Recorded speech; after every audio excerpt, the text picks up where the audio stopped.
మొదటి మాదిగా గొర్రె రాజయ్య గారికి మరియు మిగతా పెద్దలందరికీ పేరు పేరున ధన్యవాదాలు.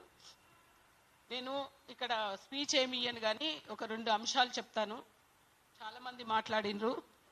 నేను ఈరోజు ఈ సభకు ఎందుకంటే ఈ మీటింగు బాధ్యత సతీష్ మాదిక్ గారు చేద్దామన్నప్పుడు నా భర్త నేను కూడా దీనికి ముందుకొచ్చి కృపన్నను కూడా రమ్మని చెప్పి మిమ్మల్ని అందరినీ కూడా రమ్మని చెప్పి ఒక గ్రూపు గడ్డయాదన్న ఆర్గనైజ్ చేస్తే అందరూ, ఎందుకంటే మనము 30 ఏళ్ళ సుదీర్ఘ పోరాటంలో ఆకలి, అవమానాలు, కష్టాలు, దుఃఖాలు, తిండి లేనితనము, అడుక్కొని తిన్నతనము, ఎన్నో బాధలు, ఎన్నో అవమానాలు అనుభవించి ఆఖరిలో మొత్తం మీద ఈ ఎస్సీ వర్గీకరణ అనేది మనం సాధించుకోగలిగాము.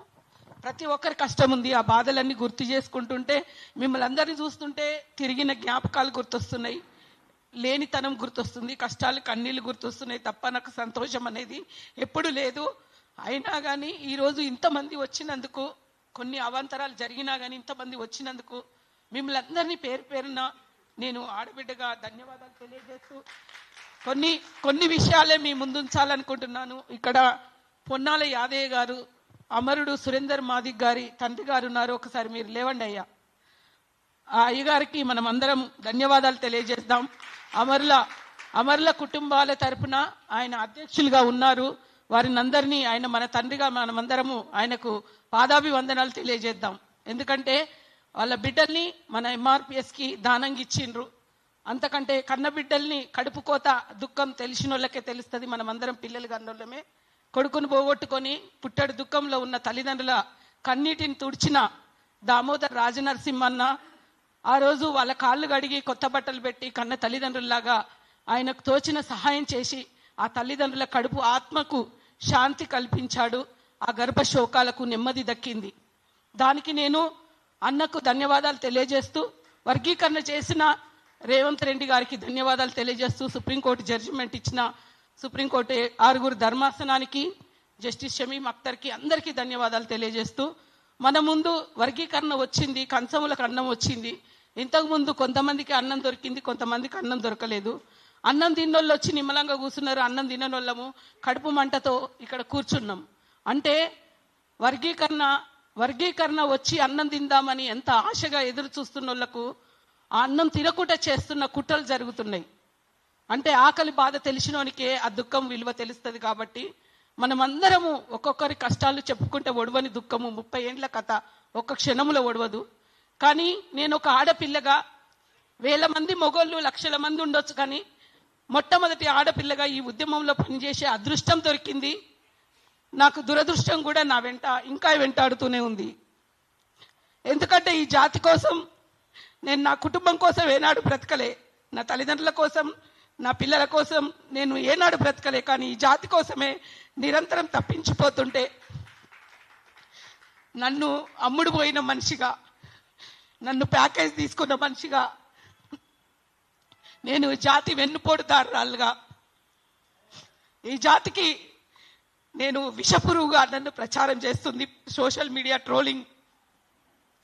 ఎందుకు వచ్చినంటే నేను ఈరోజు ఆనాడు 98లో అసెంబ్లీలో సావు దెబ్బలు తిని వర్గీకరణ తీసుకొచ్చిన సంగతి మా కృపన్న గుర్తు చేశాడు. ఆ వర్గీకరణ తేవడం వెనుక ఉన్న కృషి, ఆ రోజు ఆ నాయకుడు పోయి దావకాల్లోని రెస్ట్ తీసుకున్నాడు. ఈ 5 ఆడపిల్లల్లో 3 ఈ రోజు వచ్చాము. ఒక అమ్మాయి వెళ్ళిపోయింది, తను రాని లేమ్మను. ఆ అమ్మాయి వస్త్రాలు మొత్తం చినిగిపోయినాయండి అసెంబ్లీలో నిండు సభలో. ఒక్కొక్కరి బట్టలు ఊడిపోయి గుంజుతుంటే 20 ఏండ్ల వయసు గల పిల్లలం. మేము ఎవరి కోసం? ఈ జాతి కోసం మా శరీరాలని, మా శ్రమని, ఆ వయసులో ఉన్న ఆడపిల్లలు నిండు అసెంబ్లీలో మేము అది ఎట్లా వర్ణించాలో నాకు అర్థం కావట్లేదు. కానీ అంత సాధించినా కానీ మా ఆడపిల్లల విజయం అని ఏ రోజు ఏ వేదిక మీద నాయకులు చెప్పకపోవడం నాకు చాలా బాధాకరం. అమరుల తర్వాత ఈ జాతి ఎవరికన్నా రుణపడి ఉందంటే అది మాదిగా ఆడబిడ్డలకు రుణపడి ఉన్నదని నేను ఈ వేదిక ముందు మొట్టమొదటి ఎంఆర్పిఎస్ ఫౌండర్ నాయకుల ముందు మా కృపన్న ఆల్రెడీ ప్రకటించాడు, మొన్ననే మాట్లాడాడు. అన్నకి పాదాభివందనం. ఎందుకంటే అతనికి నీతి లేకపోయినా నీకు నీతి ఉందన్న. ఇక్కడున్న అన్నలు కూడా అందరూ అలాంటి వాళ్ళే, అన్నదమ్ములందరూ కూడా నిజంగా ఆడపిల్లల్ని గౌరవించుకునే సంస్కృతి, ఇంటికి ఆడబిడ్డ వస్తే చీర పెట్టి గౌరవంగా మనం పంపించుకునే సంస్కృతి మనది. అట్లాంటి ప్రేమగల్ల మాదిగ జాతి కుటుంబం అన్నదమ్ములు నన్ను కూడా అట్లానే చూశారు. మీరందరూ రియల్ అన్నదమ్ములు, నాకు ఉద్యమం ఇచ్చిన అన్నదమ్ములు. అందుకని మీకు అందరికీ నేను ఎప్పుడు కృతజ్ఞతగా ఉంటాను. కాబట్టి ఈ వర్గీకరణ వచ్చింది, సంపుతం అయినా మేము ఈ రోజు నా భర్త నేను బయటకు వచ్చి మాట్లాడుతుంటే బెదిరింపు కాళ్ళు, ఫోన్లు, అంతకుముందే చంపుతామని అనేక బెదిరింపుల కాళ్ళు. మేము ఎంఆర్పిఎస్ ఉద్యమం నుంచి ఎందుకు బయటకు వెళ్లాల్సి వచ్చింది అనేది తర్వాత మీటింగ్ లో మాట్లాడుకుంటాం. అనేక సార్లు మమ్మల్ని చంపాలని ఫోన్లు, మనుషులు ఇళ్ల మీద దాడులు చాలా జరిగిన వాటన్నిటి నుండి బయటపడి మేము ఉద్యమంలోకి వచ్చి మళ్ళీ ఈ రోజు వర్గీకరణ వచ్చిన తర్వాత మళ్ళీ నేను నడుము కట్టుకొని బయటికి రావాల్సిన కారణం ఏంటంటే 98లో వచ్చిన బిల్లును కాపాడుకోలేకుండా వెనుకకు పోయింది. కాబట్టి ఇప్పుడు వచ్చిన బిల్లు వెనుకకు పోకూడదని చెప్పి 6 నెలల నుండి సుప్రీంకోర్టు జడ్జిమెంట్ వచ్చిన నాటి నుంచి నేను ఏనాడు ఇంటి కాలు బట్ట కట్టకుండా తిరుగుతున్న భర్త నేను బయటకు వచ్చి ఈ జాతికి వచ్చిన హక్కులు వెనక్కి పోవద్దు, కంచములకు వచ్చిన అన్నాన్ని అందరూ కడుపు నిండా తినే అవకాశం కల్పించాలి. అందరు తినాలంటే చదువుకున్న ఇప్పుడు మనము పని చేద్దామంటే మనకు చేతగాట్లేదు. చదువుకొని ఉద్యమం చేసే టైంలోనేమో పోరాటం చేసినాం, చదువుకొని ఉద్యోగం చేసే టైంలో పోరాటం చేశాం. ఇప్పుడేమో మనము చేతగాకుండా అయిపోయాం. అందుకని ఇప్పుడు ఈ ఉద్యమకారులకు అందరికీ ఎట్లాగూ అమరుల కుటుంబాలకి మేలు జరిగింది, జైళ్ల పాలైన వాళ్లకు న్యాయం జరగాలి. ఉద్యమంలో త్యాగాలతో కూడుకొని కాళ్ళు రెక్కలు అలసిపోయి కుటుంబాలను చూసుకోకుండా రోడ్ల మీద పడి తిరిగి జీవితాలు కోల్పోయి ఉన్న ఉద్యమకారులకు అందరికీ ఒక దారి చూపించాలని చెప్పి నా భర్త నేను నడుము కట్టుకొని ఈరోజు వచ్చాం. ఈ మీటింగ్కి వస్తుంటే కూడా మాకు ఫోన్లే, కార్లో కూడా ఫోన్లే, అయినా వాటిని జయించుకొని మీకోసం వచ్చాం, మనందరి కోసం వచ్చాం. మనం రేపు రాబోయే భవిష్యత్ కార్యాచరణని గట్టిగా చేసుకోవాలనే ఉద్దేశంతో ఈరోజు ఇక్కడ కూర్చున్నాం. మనం సమయం చూడొద్దు, ఏం చూడొద్దు, కాకపోతే ఒక కార్యాచరణ అనుకొని ఇక్కడి నుంచి వెళ్ళాలని కోరుకుంటున్నాం. మనం చేయాల్సిన 3 పనులు ఉన్నాయి. ఒకటి ఏంటంటే ప్రభుత్వంతో మన ముఖ్యమంత్రికి కృతజ్ఞత సభ పెట్టాలి, మన మంత్రి దామోదర్ అన్నను కలవాలి. దామోదర్ అన్నకి ఇంతమంది ఉద్యమకారులు ఉన్నారు, వీళ్ళందరూ త్యాగాలు ఉన్నాయి, కొద్ది మందే వచ్చారు, రాకుండా కూడా సగం మంది ఆగిపోయినరు.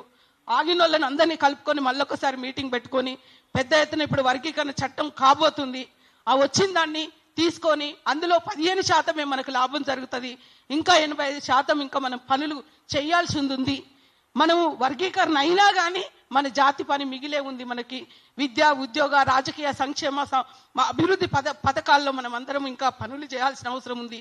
మనమే మళ్ళీ శ్రామికులుగా, శ్రమజీవులుగా మళ్ళీ మనం ఒక స్వతంత్ర పోరాటంలో స్వతంత్ర ఉద్యమకారులకు ఎట్లా విలువ ఉంటుందో మనము మాదిగ దండోర ఉద్యమకారులు కూడా ఒక మాదిగ జాతి సమస్యని పరిష్కరించిన ఒక ఉద్యమకారులుగా, మాదిగ స్వతంత్ర యోధులుగా మనమందరం మిగిలిపోవాలని, గుర్తించబడాలని, మన గుర్తింపు లేకుండా మనల్ని నలిగేసి తొక్కేసి పక్కన పడేసి ఒక్కొక్కరికి ఒక్కొక్క నిందలేసి పక్కకు తోసేసిన వాళ్ళమంతా ఒక రాళ్ల కుప్పగా తయారై మనమంతా రేపు మంచి ఫలితాలు ఇచ్చే సంఘంగా దీన్ని ఏర్పాటు చేసుకోవాలని కోరుకుంటూ, ఆ ఉద్దేశంతో ఇక్కడ కూడినామని కోరుకుంటూ, రాని వాళ్ళకు కూడా ఈ సమాచారాన్ని తెలియజేసి ఒక్కొక్క 1000 మంది 2000 మందితో సమానం మనమందరం శక్తిపరులం, బలవంతులం, ప్రజల్ని సమీకరించడంలో దిట్టగలిగిన మనుషులం.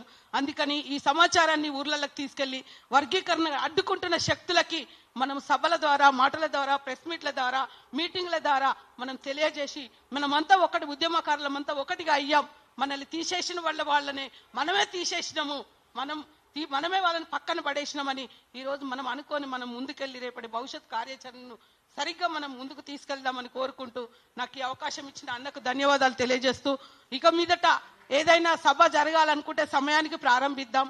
ఆ సమయానికి ప్రారంభించి ఆ సమయానికి అందరము ఎవరెవరి ప్రాతినిధ్యం వాళ్ళకు అప్పచెప్పి ఒక్కొక్క జిల్లా నుంచి ఒక్కొక్కరిని నాయకునిగా ఎన్నుకొని ఆ నాయకుడే అన్ని నిర్ణయాలు చెప్పుకునేటట్టు అట్లా మనం ఇక మీదట ముందుకు పోదాం. ఇప్పుడేమో అందరు కాస్త మాట్లాడిన వాళ్ళు కొంచెం పరిచయం చేసుకొని మిగతా వాళ్ళు ఎవరైనా సీనియర్లు ఉంటే వాళ్ళతోటి మిగిలిన ఉన్న వాళ్ళతో మాట్లాడించి ఇంకెక్కువ సమాచారం ఇప్పించగలరని కోరుకుంటూ నాకు ఈ అవకాశం ఇచ్చిన వారికి అందరికీ ధన్యవాదాలు తెలియజేస్తూ ముగిస్తున్నాను. జై భీమ్, జై మాదిగ.